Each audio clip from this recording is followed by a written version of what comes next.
Coming up, are the Brooklyn Nets actually a decent basketball team? Is the Cooper Flag dream over? Is Dennis Schroder suddenly one of the best point guards in the NBA? Is head coach Jordi Fernandez simply too good for the tank? Coming off a Brooklyn Nets win, I'll dive into all those questions, giving you the facts, the stats, the overreactions, and more after the theme music.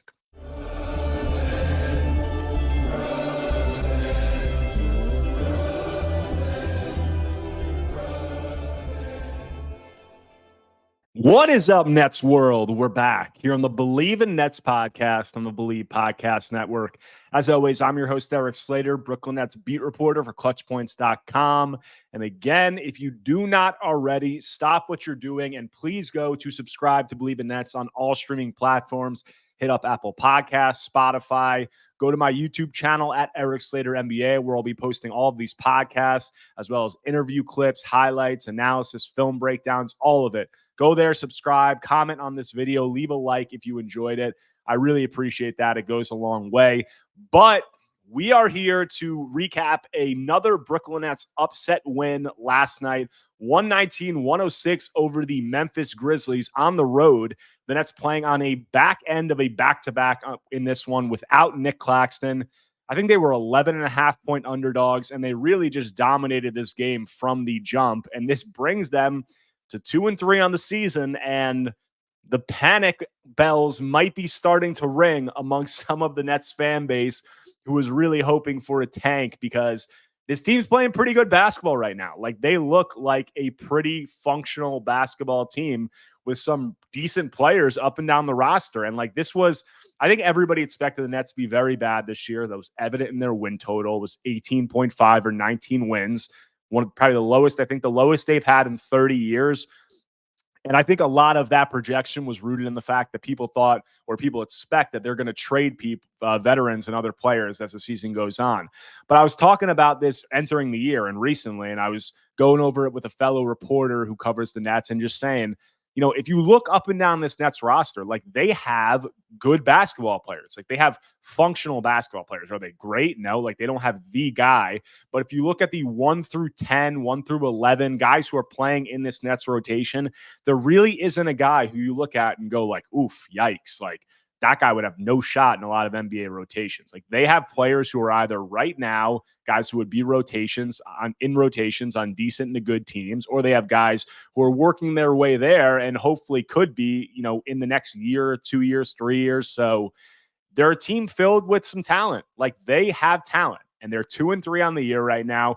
They could very well be 3-2 or even maybe 4-1.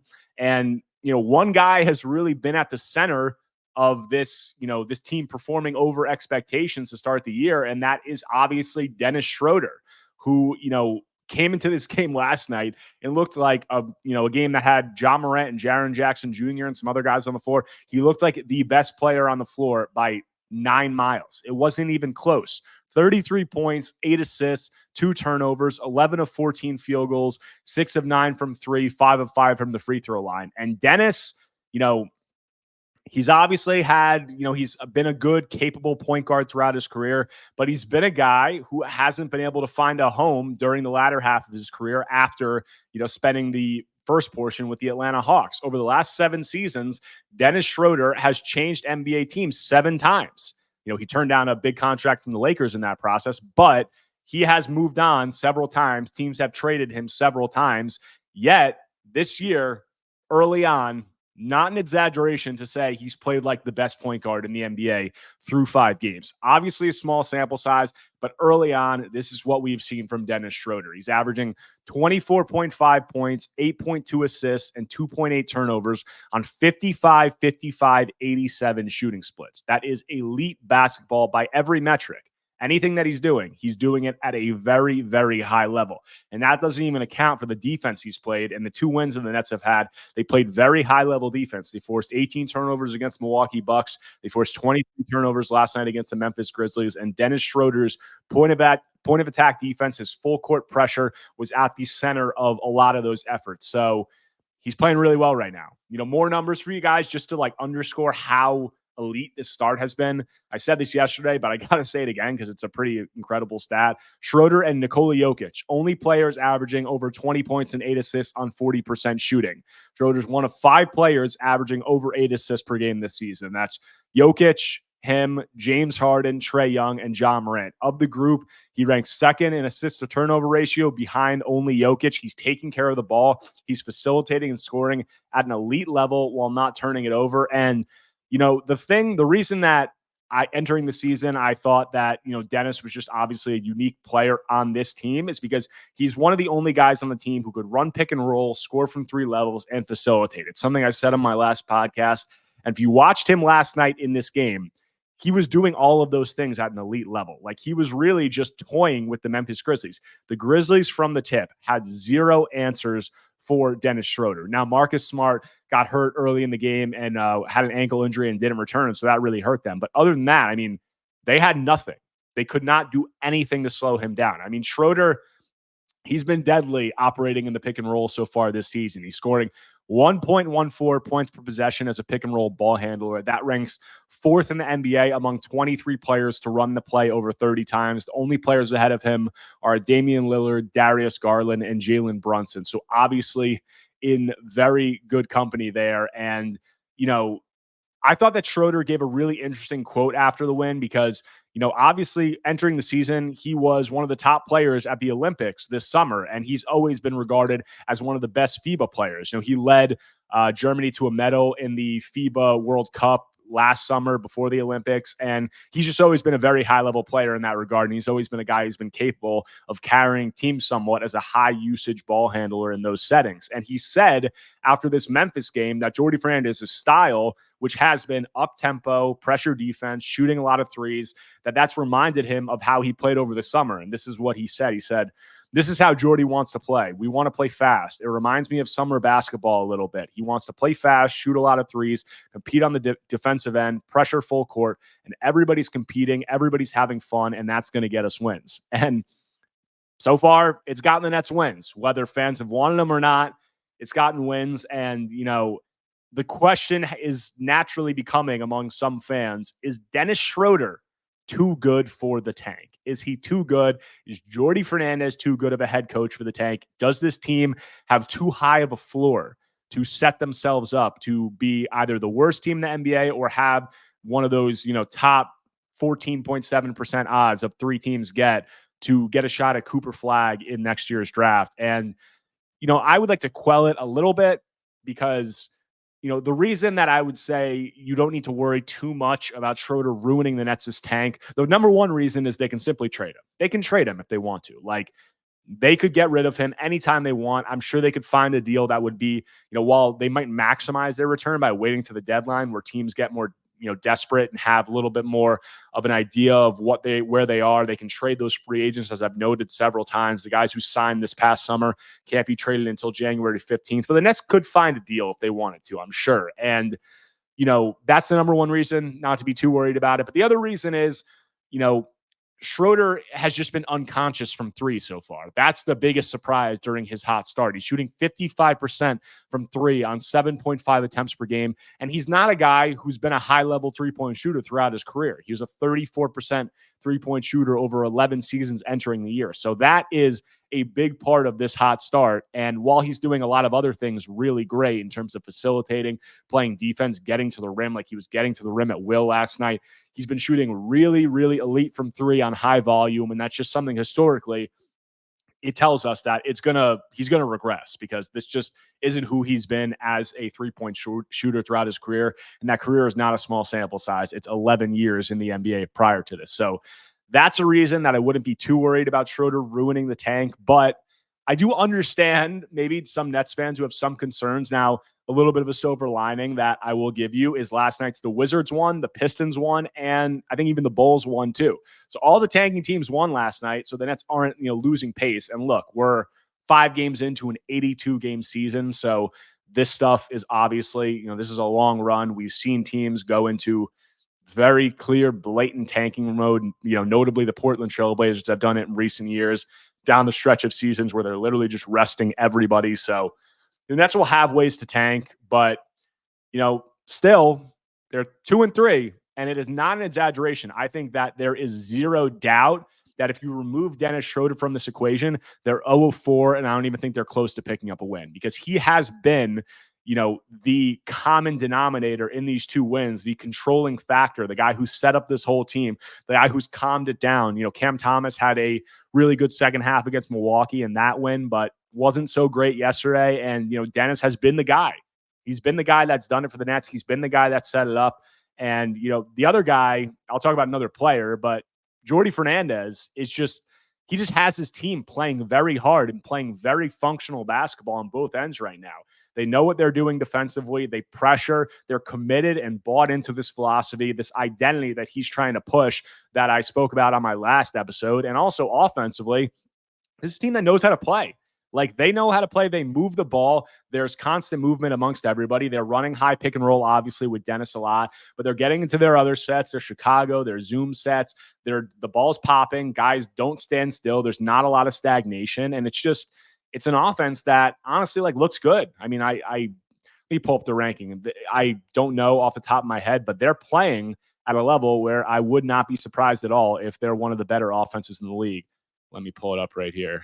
Okay, so through 5 games, the Nets are the 6th best offense in the NBA, have 116.1 offensive rating through 5 games.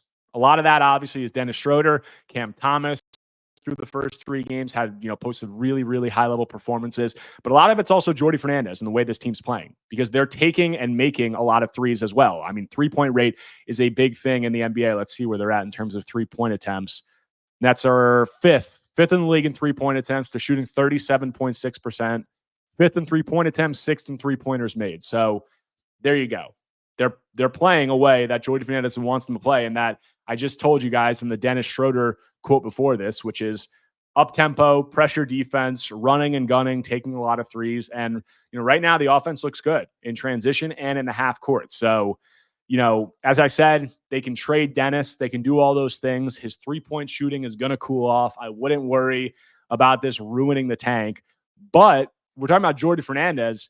He's got this team bought in. He's got this team believing. And this team has beaten 2 teams, the Milwaukee Bucks and the Memphis Grizzlies. And I haven't even mentioned yet, but they were an overtime loss to the Denver Nuggets, where they were winning for most of the game. And they were up by 17 at one point, and they were a wide open Dorian Finney-Smith corner 3 away from having back-to-back wins and being 3-2. So, that's where it's at with Dennis Schroder. That's where it's at with Jordi Fernandez. And there's another guy who's played very, very high-level basketball, and I think for Nets fans has been an extremely pleasant surprise and also got some revenge during last night's win. And I'll talk more about him after a quick break. Coming back from the break, and the Nets player that I think it's not an exaggeration to say has looked like one of the top steals from this past NBA offseason is none other than Ziaire Williams, who went into Memphis last night, got some revenge against his former team. We had the quote at Media Day that I feel like a loose bird finally let out of his cage is what he said. And he felt he was more free in Brooklyn and could do some more things to develop. And also said before and after this game that there were no hard feelings and he loves the guys there and all that. But he did say that getting this win would mean a lot to him and that this game meant a lot. We had heard other players like Dorian Finney-Smith say they wanted to get the win for Ziaire. And Ziaire came out and he played with a fire under his you-know-what. He had 17 points on 6 of 10 shooting from the field. And this just has really underscored and continued a very encouraging and a very hot start for Ziaire Williams, a guy who I highlighted it on my last podcast, and that's got for free. They got Ziaire and a 2nd-round pick from the Memphis Grizzlies for Mamadi Diakite. So literally got them for nothing because the Grizzlies wanted to shed salary and they wanted to re-sign Luke Kennard. That was their motivation behind the deal. But Sean Marks capitalizes and he gets a player who looks like a pretty high-level prospect right now. And he always had the tools, obviously. Like, I've gone over it several times. Former number 10 pick, 6'9" guy, 6'10" wingspan, very athletic. But he's taken those tools and he's really tried to maximize his skill set on both ends of the floor. And Jordi Fernandez and this staff, which is brought in for player development. They're a staff that was known for their player development skills. Connor Griffin, another guy, an assistant coach who Ziaire shouted out and has done a good job with players in the past. They have Ziaire playing at a high level. I mean, through through 5 games, Ziaire is at 11.6 points, 3.6 rebounds, 1.8 assists, 1.2 steals. He's shooting 56% from the field. High-level basketball, only playing 19.8 minutes per game. So very good production in those minutes. And, Jordi Fernandez was asked, I think it was before the Denver game, he was asked to describe, what Ziaire Williams has brought to the table for this Nets team. And he used one word. He said energy. And I think that's a very accurate descriptor of what Ziaire has brought. And we saw it from the first preseason game on to now. He's brought an energy. He's been a spark plug off the bench, and he's looked very, very, very motivated, which isn't surprising after the team that drafted you 10th overall trade you before your rookie contract even ends, before you even get into your 4th season. And it's really started on the defensive end of the floor, which is where I think obviously everybody thought that Zaire's greatest strength lied and his greatest capability lied, but he's really cranked it up to a level that we haven't seen before. He had 4 steals in this last game. Because of it as well, with it's a flick of the wrist. A steal. Williams takes it, hands for the slam. With Pippen. And a step in by Williams. Over and over again. He's been jumping up into passing lanes. He's been pressuring guys full court. We saw him picking up Russell Westbrook full court last night or the night before last night and forcing a turnover. We saw him, like I said, 4 steals in this one. And after the game, Dennis Schroder said flat out, Ziaire is hands down one of the best defenders in the NBA. Now, I think that's obviously hyperbole. I don't think he's one of the best defenders in the NBA right now, but that's the messaging that the team has been putting in Zaire's ear. It's Jordy has said it since the beginning of training camp. I believe that he can be one of the best ball pressure defenders in the NBA. And they're trying through these kinds of messages to instill that confidence in him, that mindset in him. They want him to believe and they want him to buy into that end of the floor because honestly, that end of the floor really feels like it has been fueling a lot of what the Nets do, not just Ziaire himself, but this entire team. That's been the catalyst. That's been the spark plug. And Jordy has said he wants that to be the identity. And Dennis Schroder and Ziaire Williams are really 2 guys who have been at the center of that.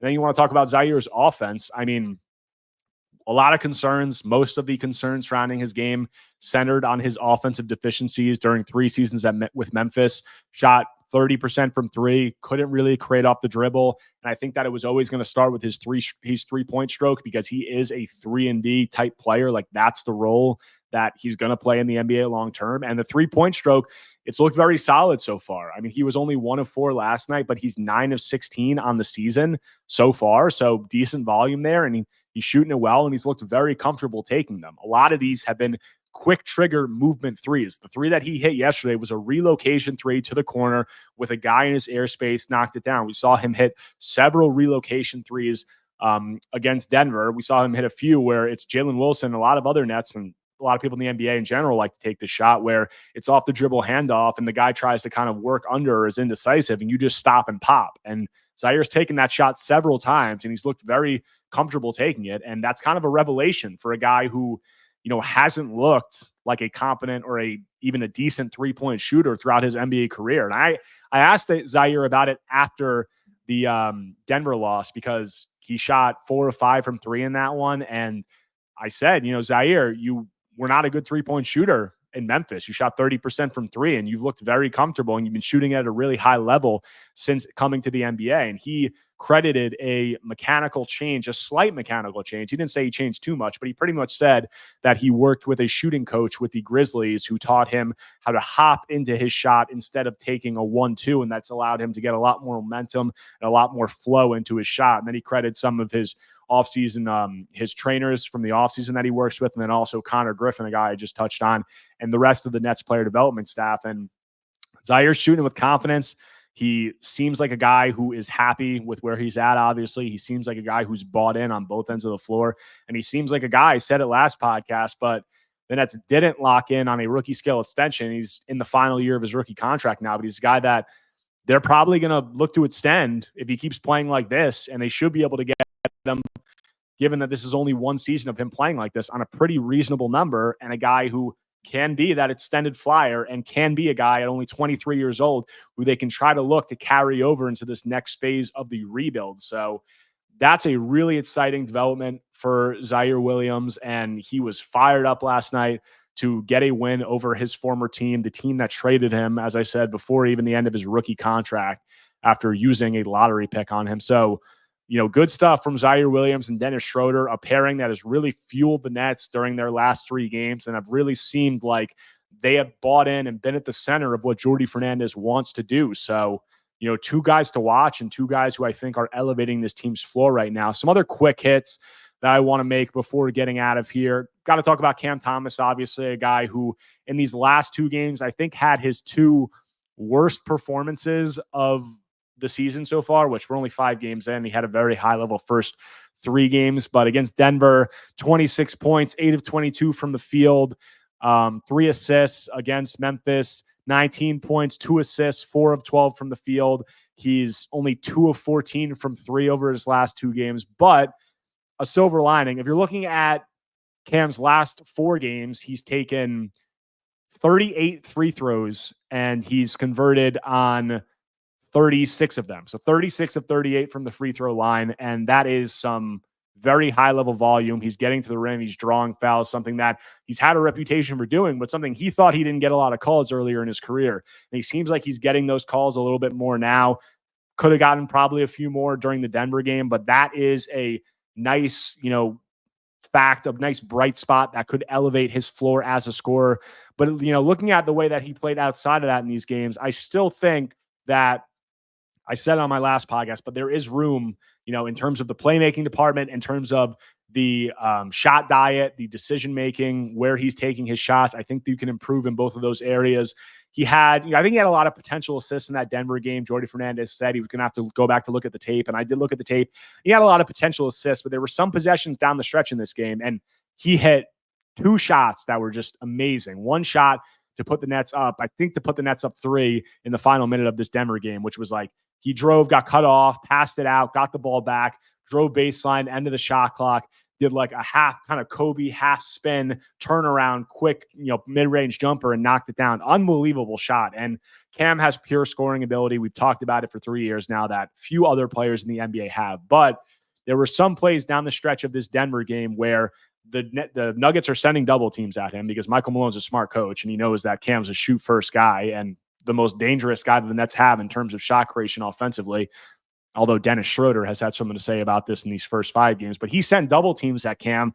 And in those high leverage moments, there's still just, you want a little bit more quick decision-making from Cam. You want him to get that ball out, to take what the defense gives him, to get that ball into rotation a little bit faster. And there were a few times where he just holds that ball a few seconds too long, and then he ends up making the pass. But by that time, we're at 3 seconds on the shot clock, and we're in a full scramble, where if you make that pass a few seconds earlier, we can get a few more rotations in there for the Nets, and then you can maybe get an open shot. So that's something that you like to see him work on. And then down the stretch of this Nets-Grizzlies game, the Nets were up. Then the Grizzlies came back to tie it, I think, late in the 3rd quarter and early into the 4th. And then Dennis Schroder really extended the lead.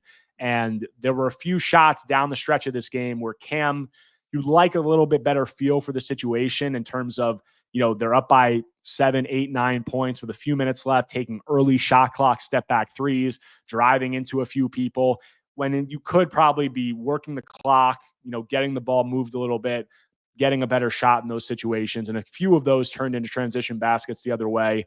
But only 2 games. And, these are things that I think Cam, as the season goes on, as he gets more experience, because last year, as we know, was his first real season, as a full-time member of an NBA rotation or as a member at all of a rotation. And we're still 5 games into this season. So things that I think can improve, but those are 2 areas. The willingness in those high leverage spots to give the ball up if he needs to. And also some of the, some of the shot diet, improving that in somewhat of a capacity would be a good thing that you'd like to see for Cam moving on. The other guy I want to touch on quickly, Jaylen Wilson. Jaylen Wilson had a very nice performance last night. He put up 12 points, 7 rebounds, 2 assists, 5 of 7 from the field, had another high performance against the Nuggets. Where he put up 11 points, 6 rebounds, 2 assists, had a steal, 21 minutes. So these last 2 games, Jordi Fernandez kind of gave Jaylen a challenge after that Orlando game where he played really well in the Atlanta game. And then he cut his minutes down to he went from 34 against Atlanta to 13 against Orlando. And Jordi said he wanted to see more defense out of Jaylen. And I think Jaylen has responded to that challenge. His defense has been good. I'm not exactly sure what Jordy was talking about, because I thought Jaylen played pretty good defense in that Atlanta game, or not anything that stuck out, in terms of him having poor effort. But he's responded to that challenge. He's played very hard and played, I think, very good defense in these last few games. And he's been very efficient in his offensive opportunity. He's been willing to let the ball fly from three, which hasn't been an issue since he came to Brooklyn. And he's also been able to do some things off the dribble, been able to do a lot of things as a cutter. Just a very active player, a guy who's always moving without the ball, always has active hands on defense, always is talking, and a guy who I think, has just turned in very efficient performances and has a very high floor as a rotation player moving forward. So encouraging stuff from Jaylen Wilson, and encouraging stuff, honestly, from the Nets as a whole. I mean, if you're all in on the tank, you might be upset, but I don't think that you can be upset about a team that's playing the way that they are, who has young guys like Ziaire Williams, like Wilson, like Thomas showing the flashes he did in the first 3 games. And most importantly, as a head coach in Jordi Fernandez, who has been able to get this team, a team that everybody was saying they're tanking, they're rebuilding, they're going to be one of the worst teams in the league. Jordi Fernandez has gotten them bought in through all of that, through these first 5 games, and they're playing as hard, I think, as any team in the NBA. And to have that head coach, it seems like moving in the right direction, and a guy who seems like he could be the guy moving forward, is a welcome sight for Nets fans after going through a coaching carousel of epic proportions since this team came to Brooklyn. So that's just really encouraging stuff. And I think we'll see what happens. We'll see if Dennis Schroder can stay on this hot, incredible start that he's been on. He's going to cool off somewhat, but we'll see how long he can keep riding this momentum and this wave. And we'll see how many Nets wins it results in. And we'll see if that could lead to some urgency from management to get some things done, if that could lead to some aneurysms amongst the fan base. We'll see all of it. I'm excited to recap all of it here on Believe in Nets. So that does it for this episode. As I said at the top, if you guys don't already, please go subscribe to Believe in Nets on all streaming platforms. Go to my YouTube channel at Erik Slater NBA. Like this video, comment, subscribe, anything you can do. I really appreciate it. You guys can find all of my work on ClutchPoints.com, all my constant news updates. I've been writing 2 to 3 articles every day. Go to my Twitter at Erik Slater _. I'll be live tweeting every game, highlights, analysis, pregame, postgame, injury updates, quotes from all the players, videos I'm putting up there every day. So if you enjoy that kind of content, please go there. But we're really getting into the swing of things with the NBA season here. 5 games in, the Nets have 2 more and then a back-to-back coming up at Barclays Center. So I'll have coverage of all that and more here on Believe in Nets. I'll talk to you guys soon.